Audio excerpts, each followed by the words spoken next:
There you see him, and we say hello. Matt, welcome. How are you today, pal? Okay? Doing good, Matt Dog. Thanks for having me.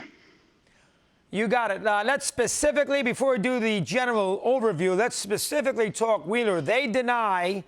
I find it hard to believe he pitched well. They just signed him, but he's making a fortune. What's your take on this possibility that Wheeler is available? What can you tell me there? I don't know that he's necessarily available, but I do believe the idea that there were talks, floated out there that, make a proposal and, we'll talk about it. But I think there's just a lot of confusion right now from Phillies fans, and I think it's fair. I mean, they're wondering, what is the plan right now? I mean, it's been 65 days now since the Phillies said they were going to make a change in baseball operations leadership. They still haven't hired anyone to run the new operation. They have really kept the same people in place for the last 2 months, and there hasn't really been a plan articulated for this offseason. And the longer this goes on, the more you wonder whether they're actually going to make a hire this offseason. And you can see that there's a little bit of a disconnect, and that's how something like this Wheeler thing happens. I mean, these are conversations that happen every offseason. I mean, teams will call other teams and say, hey, what about this guy? What about that guy? Would he be available, in the right situation? But I think people are frustrated because, there's an interim front office in place right now. And those aren't the kind of conversations you have when you have an interim front office in place. Do most fans feel, Matt, right now that Realmuto is as good as gone? I mean, I think a lot of fans feel that way. I don't think the Phillies necessarily feel that way. But, when it comes to payroll, they've been really quiet about what that number is going to be. I don't think a lot of teams have set their budgets yet. They're waiting to see. But I think the chances of them re-signing Realmuto certainly are less than they were before the pandemic. I think they're less than they were a couple months ago. But the Phillies all along have made this bet.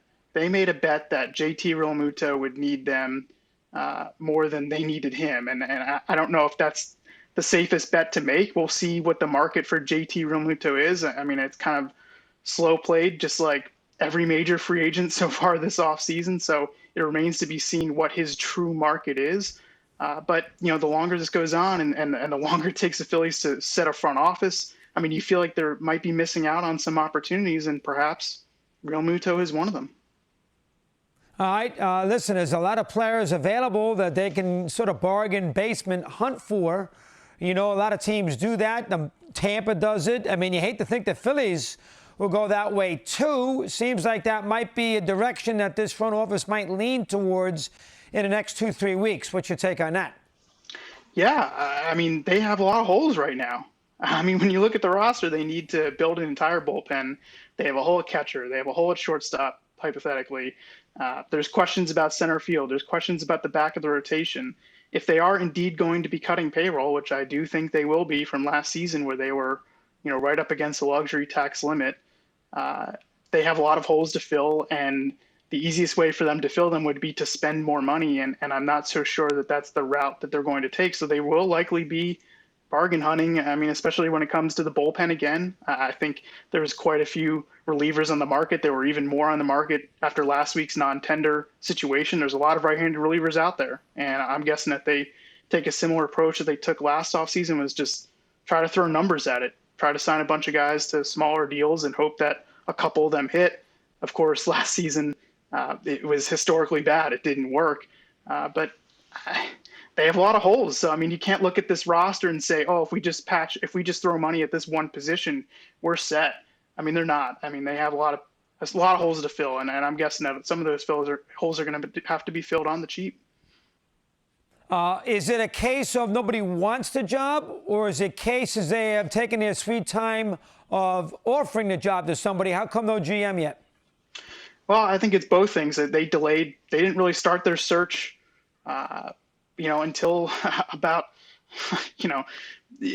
early November was really when they started the search, and they made the decision early October. I mean, they had been doing some, legwork in the background, but they really delayed this search, and they wanted to see who would be out there. They've run into barriers for sure regarding, getting permission from teams to speak to certain people. And, I mean, it is hard right now. I mean, that, the Phillies have cited, the pandemic as saying people wouldn't want to make a move. And certainly that has factored into some some executives around the game, saying no to interview to the Phillies, but they've faced challenges there. They've faced challenges, in just finding the right fit. And I'm not so sure that, they might be overthinking it at times. And, they want to hire a president of baseball operations who would then hire a GM.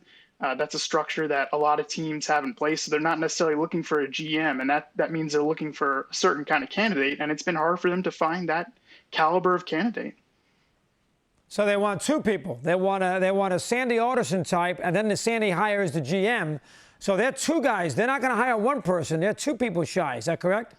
Most likely. I mean, there's a situation, I think, where they don't hire anyone and they just wait a year and keep the interim structure in place with Andy McPhail, the team president, who said he's going to retire after the 2021 season, and Ned Rice, who is the interim GM right now. I don't think that's out of the realm of possibility that they just stick with what they have. But in an ideal world, they will be hiring a president of baseball operations in the next few weeks, who then would take a look at the organization and probably hire someone under him to be the GM. But they're looking to hire somebody to really lead this organization, and I think leadership is the thing they need most right now. It doesn't matter what the background is, as far as I would be concerned. I mean, it's not like a scouts or analytics debate. I mean, they need leadership, and that's something that they're really missing right now, and I think it's manifested in a lot of different ways.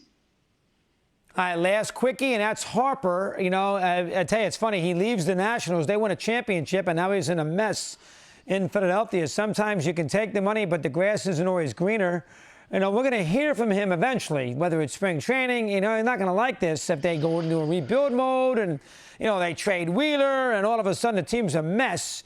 Now, listen, this is what happens. I don't know what he's going to say about it, but what's your take on his mood when he finds out what's going on? I'm sure he does. Reed Mutos is like his best buddy. If he leaves, then what's going to happen with Harper? Let me get your thoughts on that. Go ahead. He's made his stance pretty clear. He loves JT Realmuto. And a lot of Harper's teammates feel the same way, and a lot of fans feel the same way too. So he has made his stance pretty clear. He will be upset if they do not re-sign JT Realmuto. And I think, when Harper said this when he signed, he said he laid out the terms of his contract. He took a longer deal, longer term, so that the Phillies could make other moves around him. His annual average value is lower because the term is stretched out.